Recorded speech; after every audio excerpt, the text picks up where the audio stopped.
Hello friends, आज आपण पाळीव प्राण्यांची नावे शिकणार आहोत मराठी आणि इंग्रजीमधून. चला तर मग सुरू करूया. काऊ गाय,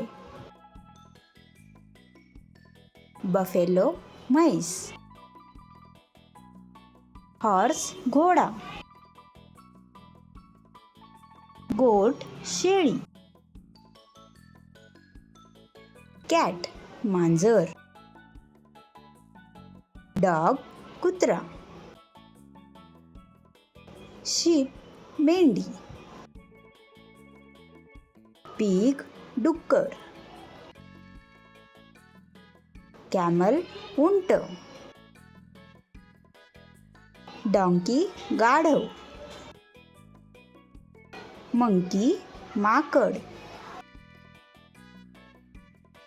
रॅबिट ससा,